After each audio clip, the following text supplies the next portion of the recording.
From Aryan to Eden, Race, Ranking, and the Search for Absolutes. Section 1. Introduction. The human urge to rank. Humans do not merely observe the world, they organize it. More precisely, they rank it. Difference alone is rarely enough. The mind pushes further. It asks which is better, which is higher, which is more valuable. This instinct is not random. It emerges from a deeper tension. Reality presents itself as complex, fluid, and context-dependent, while the human mind seeks clarity, stability, and order. Faced with ambiguity, we construct systems, categories, hierarchies, identities to make the world legible. This exposition follows a single thread across time, from ancient language to modern ideology, from biology to psychology, and finally to philosophy. The aim is to show that the human tendency to convert difference into hierarchy is not a discovery of objective truth, but often a response to cognitive and existential strain. Section 2. Language before ideology. The case of Aryan. The word Aryan did not begin as a racial category. It originated as a cultural and linguistic self-designation among ancient Indo-Iranian peoples. Derived from forms like Arya Sanskrit and Arya Avestan, the term broadly meant noble, honorable, or more precisely, one of us. It marked belonging, shared language, shared customs, shared identity. Importantly, it did not function as a hierarchical claim over all others. It was descriptive, not comparative. It identified an in-group, but it did not establish a global ranking system. This is a crucial starting point. Language begins as a tool for identification, not domination. Section 3. Narrative construction. Myth, exonyms, and identity framing. As cultures encountered one another, naming became layered with narrative. The Greeks, encountering the Persians, constructed mythological explanations.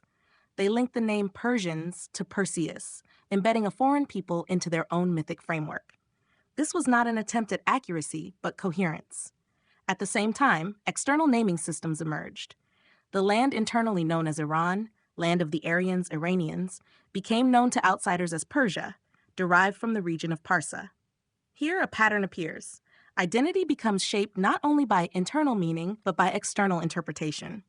Naming evolves into storytelling, and storytelling begins to reshape perception. Section 4. The turning point. From description to hierarchy. At some point, classification shifts.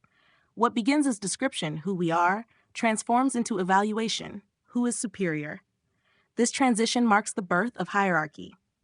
In the 19th century, European thinkers began to reinterpret linguistic and cultural categories as biological and racial ones. The term Aryan was lifted from its historical context and reframed as a marker of supposed civilizational superiority. This was not a neutral evolution. It was a conceptual leap, from identity to ranking, from difference to dominance. Section 5. Ideology as brand. The Nazi co-option of Aryan. This conceptual shift reached its most extreme form in Nazi Germany. The term Aryan was repackaged into a comprehensive ideological identity. It was no longer descriptive. It became aspirational, exclusive, and hierarchical. Through propaganda, symbolism, and pseudoscience, the Nazis constructed a narrative. A superior people, a historical mission, a cosmic destiny. This was, in effect, a form of branding. A word with ancient prestige was transformed into a vehicle for power. It offered psychological relief to a population facing economic collapse, political instability, and national humiliation. You are not weak, you are chosen. The appeal was not rooted in evidence, but in emotional resonance. Section 6. Proof by victory. The battlefield as validation mechanism. Once identity becomes destiny, it requires validation. In this framework, success is not just success, it is proof.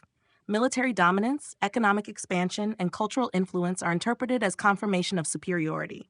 The logic is circular. We are superior, therefore we will win. If we win, it proves we are superior.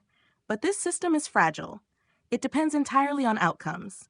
When Nazi Germany was defeated in World War II, the ideological structure collapsed. The battlefield, intended as proof, became disproof. The result was not just military defeat, but conceptual exposure. The claim of inherent superiority was revealed as unfounded. This content is brought to you by Bobby Giggs.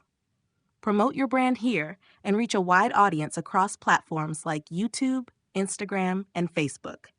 Follow the links in the description to get started. Section 7. Biology pushes back. The failure of racial purity.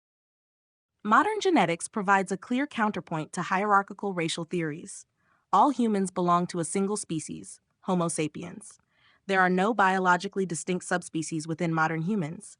Genetic variation exists, but it is distributed gradually across populations, not divided into discrete, isolated groups. This is known as clinal variation. Unlike species distinctions in animals, such as horses, donkeys, and zebras, human populations have never been isolated long enough to develop the kind of reproductive barriers that define true biological divisions. The concept of racial purity has no scientific foundation. It is a projection of categorical thinking onto a system that does not support it.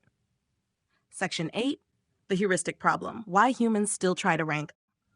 If the biology is clear, why does the impulse persist?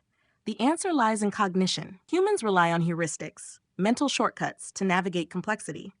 Fully contextual reasoning is slow, resource-intensive, and often uncertain. Categories simplify. They reduce cognitive load. Race, as commonly used, functions as one such shortcut. It allows rapid pattern recognition based on visible traits and perceived ancestry. But shortcuts come with trade-offs. They compress information, often at the cost of accuracy. Section 9. Context versus value. The misuse of difference. Even in systems where biological distinctions are valid, they do not produce absolute hierarchies. Consider the difference between a Shire horse and a racehorse.